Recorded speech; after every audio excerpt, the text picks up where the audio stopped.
ថ្ងៃនេះថ្ងៃទី1 ខែ 12 បងប្អូន2025តែថ្ងៃនេះសំណាងដែរបងប្អូនប្តីខ្ញុំក៏ទៅឆ្លោះកណោបានហើតពាំងមកពី3ដែរបងប្អូនដឹងធ្វើអីទេមានតែស្លាប្រហើនឹងតពាំងយើងណាខ្ញុំមកពីធ្វើការមកដល់ទទួលប្តីខ្ញុំក៏ធ្វើចិត្តតពាំងរួចកាត់ត្រាំទឹកទុកទេព្រោះក៏ដើរឆ្លោះវះព្រឹកក៏អត់បានដេកក៏កាត់ថាដេកក៏ហើយតែនេះខ្ញុំមកពីធ្វើការហើយមកដល់អត់មានធ្វើអីទេបងប្អូនមានតពាំងមានអីហើយក៏យើងចាប់ផ្ដើមហើយកាប់កាប់អីសម្រាប់ទឹកភ្លើងនឹងលំងាស់តពាំងណាបងប្អូនតពាំងនឹងយើងទៅលំងាស់សិនបានហើយយើងស្លាហូបកើតណាយើងខ្លាចលវីខ្លាចអីព្រោះអីខ្ញុំបានសួរទេថាគាត់ថាយកតពាំងនឹងតពាំងហើផ្អែមឬក៏តពាំងអីធម្មតាណាខ្ញុំបានសួរគាត់ទេគាត់ដេកលក់អត់ហើយដល់ពេលនេះក៏ខ្ញុំយកមកក៏ចាប់ផ្ដើមលំងាស់សិនបងប្អូននេះមុននឹងលំងាស់យើងហើកាប់អស់ដិតភ្លើងសិនក៏ខ្ញុំរត់ទៅគេហិតឃើញទេតែកូនពៅខ្ញុំនេះបងប្អូនឆ្លាតណាស់នេះរកឃើញហើយយកមកអោយម៉ែវាឲ្យអរគុណម៉ែវាទេបងប្អូននេះយើងក៏ចាប់ផ្ដើមបកាត់ភ្លើងហើយបងប្អូនខាងស្រុកខ្ញុំនឹងបកាត់ភ្លើងឆ្អេងបងប្អូនជឿអីក៏ចេះអុចនេះអត់មានកលែងអីត្រឹមត្រូវដូចគេទេបងប្អូននិយាយថាកូនខ្ញុំឃើញខ្ញុំមកដល់ភ្លាមវាដងទឹកឲ្យផឹកឡើងសើមខអស់ហើយបងប្អូនដោយសារវាដាក់មកចាំហើយជើងចាំដៃខ្ញុំទៅវាក៏ពប់លើខ្លួនខ្ញុំកំពុងតែអង្គុយកាប់អស់ណាបងប្អូននេះគឺចាប់ផ្ដើមបកាត់ភ្លើងហើយបងប្អូនហើយបកាត់ភ្លើងហ្នឹងក៏មិនមែនទៅងាយស្រួលណាស់ទេបងប្អូនយើងត្រូវតែចាំអស់ឲ្យទូចបានយើងយកទៅបកាត់វារឿងឆេះណាបងប្អូននិយាយថាស្រុកស្រីជាការនឹងអត់មានចក្រានគះចក្រានអីទេបងប្អូនហើយយើងត្រូវតែអស់ស៊ូមក៏មិនបានទិញអីទេអស់យើងមានពេញព្រៃណាក៏យើងហើយពុះវាយកមកសម្រាប់កាត់វាមកសម្រាប់ពុះដុតណាបងប្អូននិយាយថាចានខ្ញុំក៏អត់ទាន់លាងអីទេបងប្អូនខ្ញុំមកដល់ក៏ចាប់ផ្ដើមលាងឆ្នាំងដាក់លំងាស់ទំពាំងយើងបកាត់ភ្លើងឆេះហើយណាបងប្អូននិយាយថាយើងក៏ចាប់ផ្ដើមស្រង់ទំពាំងមកដាក់នឹងឆ្នាំងយើងសម្រាប់លំងាស់ណាបងប្អូនយើងប្រើអស់ប្រើភ្លើងអញ្ចឹងឆ្នាំងយើងអត់មានសល់ទេបងប្អូនខ្ញុំមិនបានទិញតំណឹបទិញអីដាក់ទេខ្ញុំក៏លំងាស់វាຕົករួចហើយក៏ខ្ញុំចាប់ផ្ដើមឲ្យមើលត្រីណាបងប្អូនត្រីដែលប្តីខ្ញុំរកបានទុកសម្រាប់ពឹងហូបពេលប្រចាំថ្ងៃបងប្អូនយើងយកត្រីយកអីបានហើយក៏ចាប់ផ្ដើមយកវាទៅធ្វើឲ្យស្អាតដើម្បីយើងយកដាក់ស្លាប់បងប្អូននេះទៅពាំងយើងលំងាស់រួចរាល់អស់ហើយបងប្អូនលំងាស់រួចយើងយកមកចាក់លាងវាមួយទឹកពីរទឹកដើម្បីឲ្យវាកាត់ល្វីងចេញណាបងប្អូនពេលយើងលំងាស់រួចហើយយើងលាងរួចអស់ហើយយើងដាក់ដាំទុកពេលទៅសម្រាប់ឲ្យយើងមករកបេះស្លឹកបាសបងប្អូនស្លឹកបាសហ្នឹងក៏អត់មានតាណាឆ្ងាយទេបងប្អូននៅក្រោយផ្ទះខ្ញុំនឹង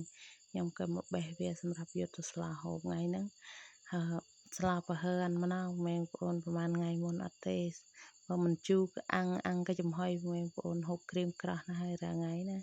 តែថ្ងៃនេះស្លាប្រហើឆ្ងាញ់មាត់ម្ដងហើយបងប្អូនតែខុសអីអត់មានលីងលាក់មានតែម្ទេសខ្ចីក្រោយផ្ទះពីរដើមនេះបងប្អូន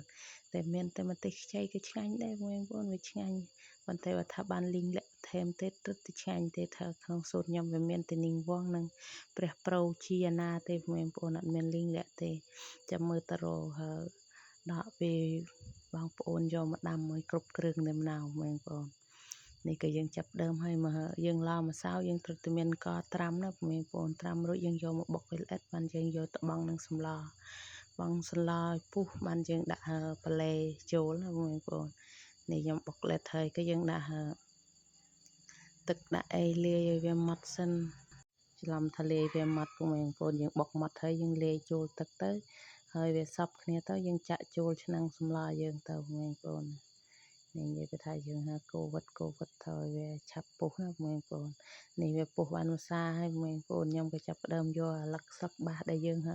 បេះក្រោយផ្ទះនឹងមកបេះវាឲ្យតូចសម្រាប់បង់កន្លងបងប្អូនខ្ញុំអត់ដែលបង់ទាំងអំពើទេខ្ញុំមូលនឹងដៃទេបងប្អូនបើយើងហាន់នឹងកាមេតវាអត់សូវឆ្ងាញ់ណាឬយ៉ាចាស់គេថាបន្តិចតាមពិតខ្ញុំខ្ជិលរកកាមេតទេបងប្អូនចាប់បេះដាក់ទៅបងប្អូនបានមួយដៃពីរដៃដែរបងប្អូនអើយ